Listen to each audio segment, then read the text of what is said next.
Olá, bom dia, boa tarde, boa noite. Começando aqui nosso Papo Desinformante. É a conversa semanal da equipe sobre os assuntos da desinformação. Vem com a gente.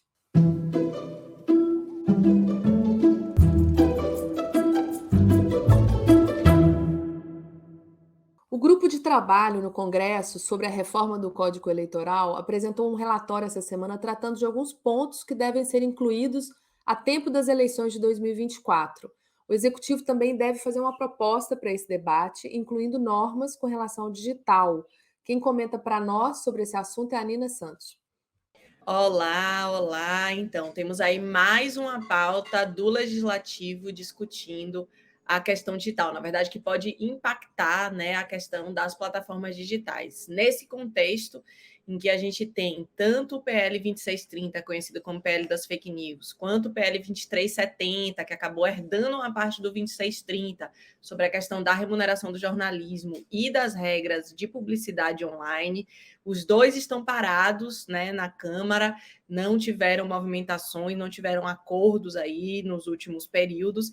Então, a gente tem agora uma nova possibilidade de uma legislação que pode impactar a questão das plataformas digitais, que pode vir justamente por essa mini reforma eleitoral. É importante dizer que, ao que parece, o foco dessa mini reforma não é o digital, tem uma série de questões que interessam aos partidos, da própria dinâmica eleitoral, de financiamento, divisão de fundo partidário, que são o foco principal, mas algumas questões ligadas ao digital devem entrar e já estão sendo discutidas nesse grupo de trabalho, que tem audiências durante essa semana e que deve ter um texto final tem um texto final previsto para o dia 6 de setembro, e depois esse texto, obviamente, terá que ir à votação.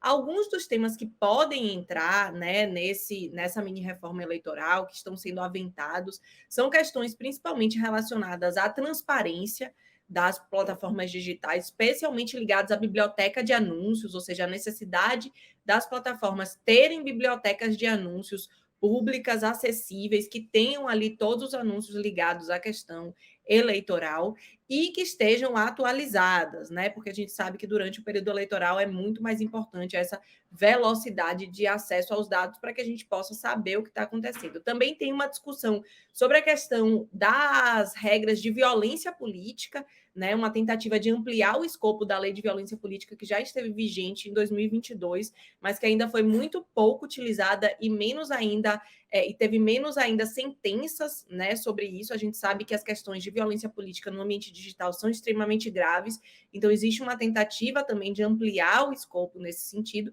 e existe uma discussão também relacionada à privacidade de dados, né, a proteção de dados também é um dos temas importantes nesse momento. Esses três temas foram levantados numa nota pública que foi defendida, né, pela Coalizão Direitos na Rede. Então, eles estabelecem ali alguns princípios relacionados a esses três pontos, que eu acho que são bastante relevantes. E vale dizer também que, apesar dessa mini-reforma tratar especificamente do tema eleitoral, ou seja, são regras que vão valer, se aprovadas, para o período eleitoral, mas não necessariamente para os outros períodos, né? Então é uma coisa bem específica, diferente dos PLs que estão em discussão no Congresso Nacional. Vale dizer que a desinformação continua sendo uma preocupação, né? Foi um fenômeno bastante importante nas eleições de 2022, tende a ser um fenômeno mais relevante ainda nas eleições de 2024, sobretudo porque em eleições municipais a gente tem uma comunicação mais descentralizada, é mais difícil ter visibilidade do todo, você tem muito mais candidatos, a realidade local importa muito mais, e a gente segue sem nenhuma regra clara para enfrentar a questão da desinformação de maneira sistêmica em todas as plataformas digitais. Existem, é claro, as leis já vigentes no país e existem também as normas de cada plataforma, mas a gente continua sem uma regulação ampla e estruturada para enfrentar essa questão. Então, acho que essa é uma preocupação aí que tem que estar na pauta no próximo período. Boa, Nina. E especialmente com a inteligência artificial, com deepfake mais popular, enfim, é preciso criar normas, né, mais urgentes, mais rápidas, que possam valer para as eleições de 2024. Essa semana, o escritor especialista em tecnologia Evgeny Morozov esteve no Brasil participando de eventos em São Paulo, Brasília e Rio de Janeiro. Ele veio divulgar seu novo podcast de Santiago Boys, falou para pesquisadores e ativistas sobre os atuais desafios relacionados às Big Techs, de desinformação e também de inteligência artificial. O nosso repórter Matheus Soares teve a oportunidade de conversar com ele com exclusividade. Conta para nós, Matheus. Oi, Ana, e Nina, oi, pessoal. Pois é, Ana, o pesquisador Evgeny Morozov está no Brasil, uma das principais referências em estudos de tecnologia e Big Tech, com artigos publicados, por exemplo, no The New York Times, no The Guardian.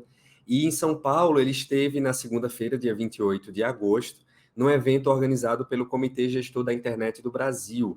E nós estivemos lá para ouvi-lo falar, né, e acabamos também conversando com ele.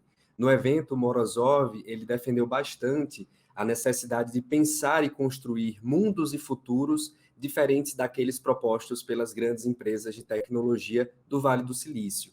E um dos principais exemplos para a construção, né, dessas novas simbologias, de acordo com ele, é o próprio podcast que ele está lançando, The Santiago Boys, que retoma a história de um grupo de engenheiros chilenos da década de 70 que desenvolveram um projeto de internet pública durante o governo do presidente Salvador Allende, que buscava construir justamente uma rede digital nacional livre do controle das grandes empresas de tecnologia norte-americanas da época. Para Morozov, esse foi, apenas com poucas exceções, o último esforço em grande escala em que um país aliou sua agenda de desenvolvimento tecnológico à agenda de desenvolvimento econômico. No caso do Chile, de acordo com ele, o foco não estava apenas na construção de um sistema inteligente para supervisionar a economia do país. Tratava-se também de recuperar a empresa nacional de telefonia e fazer com que ela deixasse de atender ao objetivo de lucro dos acionistas norte-americanos para atender às necessidades do desenvolvimento do Chile.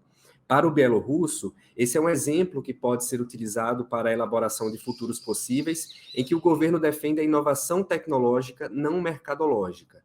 Da forma que está hoje, defende Morozov, as Big Techs se apropriam do futuro da sociedade com a narrativa do solucionismo tecnológico, isso é, a ideia de que a tecnologia é capaz de solucionar qualquer problema, seja de natureza social, econômica ou política, e do controle da infraestrutura dos dados. A saída para o cenário, argumenta ainda Morozov, é o Estado garantir sua soberania tecnológica e possibilitar a construção de outros tipos de solucionismos, apontando também em uma política que trate das causas dos problemas e não seja direcionada pelos interesses das grandes corporações estadunidenses. E nós conversamos com Morozov, entre as atividades dele ainda na segunda-feira, sobre desinformação. De acordo com ele, a desinformação é um problema que o capitalismo criou e que também está tentando resolver. Nas palavras de Morozov, as soluções para esse problema passam pela construção de modelos alternativos para gerar informações online que sejam independentes da publicidade. A solução real é fornecer a conexão entre a produção e a distribuição da informação, segundo ele, e os anúncios que sustentam isso. Para isso, é preciso, de acordo com Morozov, recursos públicos, fontes alternativas para apoiar a circulação de informação. E a matéria, né, com a entrevista de Morozov, você lê no nosso site www.desinformante.com.br. Ana? Muito bom, Matheus. E tem esse trechinho também, né, da entrevista com ele. Tá lá um Reels no nosso Instagram para quem quiser conferir. Matheus também fez um vídeo bem bacana, o segundo vídeo sobre inteligência artificial na nossa série Desinformante Explica. Você confere aqui no nosso canal do YouTube. Ele fala sobre inteligência artificial e a relação com desinformação, como a inteligência artificial pode também desinformar. Não percam, curtam, ative o sininho, mande para um amigo, para uma amiga, para uma amiga. Papo Desinformante volta semana que vem. Obrigada pela audiência. Tchau!